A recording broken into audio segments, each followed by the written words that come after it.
سال میں کمایا 5 لاکھ روپے، اور 5 لاکھ روپے کمانے کے بعد آپ نے پورا سال اسی 5 لاکھ روپے میں کھایا، خرچہ کیا، گفٹ دیا، بیماری، یہ وہ تمام چیزیں ہیں، تو آپ نے دیکھا کہ آپ نے 4 لاکھ روپے خرچہ کر دیے اور آپ کے پاس 1 لاکھ روپیہ بچت میں ہے، تو جو آپ نے خرچہ کر دیے اس پہ کوئی حساب نہیں، وہ جو بچت میں ہے سال کے بالکل آخر میں، وہ جو بچت میں ہے تو اسی میں 5واں حصہ خمس کا نکلے گا، 5واں حصہ، صرف 5واں حصہ، یعنی 1 لاکھ میں 20,000 روپیہ صاحب، وہ 80,000 بھی آپ کا ہے، وہ 80,000 بھی آپ کا ہے، پھر اس کو 20,000 روپیہ، 1 لاکھ میں 5واں حصہ 20,000 روپیہ، وہ بھی 80,000 آپ کا ہے، تو یہ 20,000 روپیہ آپ خمس نکالیں گے، نیت کریں گے کہ میں اپنا خمس نکالتا ہوں واجب قربتاً اللہ، سال میں 1 مرتبہ، سال میں 1 مرتبہ، وہ بھی بچت پہ۔ اب جو 20,000 روپیہ آپ نے خمس نکالا ہے صاحب،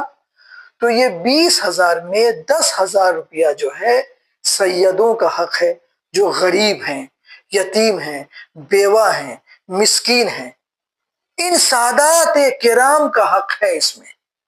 10,000، 20,000 میں 10,000،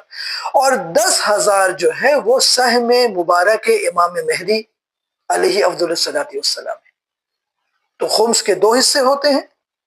5واں حصہ نکالنے کے بعد جو 5واں حصہ نکلا اسی کا 2 حصہ ہوگا، آدھا سہم سادات اور آدھا سہم امام۔ سہم سادات غریب، نادار، مسکین، مفلس، ان سیدوں کو دیا جائے گا، اگر ٹیوشن نہیں دے پا رہے ہیں، بیوہ ہے، گھر نہیں چل پا رہا ہے، یا کچھ نہ کچھ مسائل ان کے ہیں، انہیں یہ پیسے دے دیے جائیں گے، اور آدھا حصہ یعنی 20 میں کے 10 ادھر گئے اور 10 جو ہے وہ امام علیہ الصلوۃ والسلام کا۔ اب امام کا حصہ کسے جائے گا؟ آپ جسے معتبر سمجھیں کہ یہ آغا سیستانی کے جو مقلد ہیں یا آغا خامنائی کے جو مقلد ہیں یا جس کے جو مقلد ہیں، تو ان کا جو نمائندہ ہے، آپ جن کے اوپر ٹرسٹ کرتے ہیں، آپ ان تک اپنا خمس سہم امام پہنچا دیں۔ اب یہ ان کی ذمہ داری ہے کہ اس خمس کو وہ کہاں پہ خرچہ کریں، یہ ان کی ذمہ داری۔ اب آپ نے اپنی ذمہ داری ادا کر دی صاحب، تو یہ آپ نے اپنی ذمہ داری ادا کرنے کے بعد آپ بالکل سبکدوش ہو گئے۔ عزیز من، برادران من، دوستان من، ہم ہر ایک کو حق دے دیتے ہیں، لیکن ہم اپنے وقت کے امام کے حق کو نہیں دیتے، امام زمانہ کے حق کو ادا نہیں کرتے، یہ بہت افسوس کی بات ہے۔ ہم کتنے ٹیکس ادا کر دیے، لیکن سال میں 1 حصہ دینا ہے امام کو، 5واں حصہ اپنے مال کا، اور اس سے دینی کام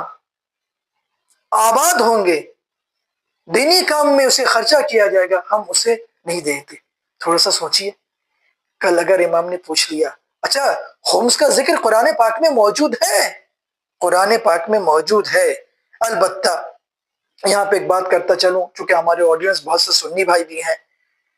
اور دوسرے بھی قومیں ہیں، وہاں پہ غنائم سے مراد جو ہے، بعض لوگ کہتے ہیں کہ جنگ میں اگر مال آ جائے تو اسی پہ خمس دیں گے، نہیں، غنیمت سے مراد جو ہے صرف جنگ میں حاصل ہونے والا مال نہیں ہے، بلکہ ہر وہ فائدہ جسے ربح کہتے ہیں، ہر وہ فائدہ، ہر وہ منفعت جو انسان کو حلال طریقے سے حاصل ہو جائے، تو انسان سال میں اس کا خمس نکالے۔ جنہوں نے خمس بالکل اب تک نہیں نکالا لیکن نکالنا چاہتے، تو وہ کیا کریں گے؟ بہت سالوں کا خمس جمع ہو گیا نا، تو اس سلسلے میں جن کی تقلید وہ کرتے ہیں، ان کے جو وکیل ہیں، ان کے وکیل سے بات کریں اور کہیں کہ آغا میں نے اب تک خمس نہیں نکالا ہے، ہم خمس نکالنا چاہتے ہیں، تو وہ آپ کو راستہ بتا دیں گے، وہ آپ کو بتا دیں گے کہ آپ جو ہے اس کو پاٹ پاٹ کر کے نکالیں، وہ آپ کو بتا، آپ اپنی طرف سے نہیں لیکن ان کی طرف مراجعہ کیجئے، تاکہ آپ اپنے زمانے کے امام علیہ الصلوۃ والسلام کے جو حق ہے ان کا، وہ اسے آپ ادا کر سکے۔ ایسے خمس کے سلسلے میں مسائل بہت زیادہ ہے، لیکن انسان ایک نماز پڑھنا چاہتا ہے تو کم سے کم اس کا لباس خمس نکالا ہوا ہو کہ جس میں وہ اللہ کی بارگاہ میں جا کے کھڑا ہو.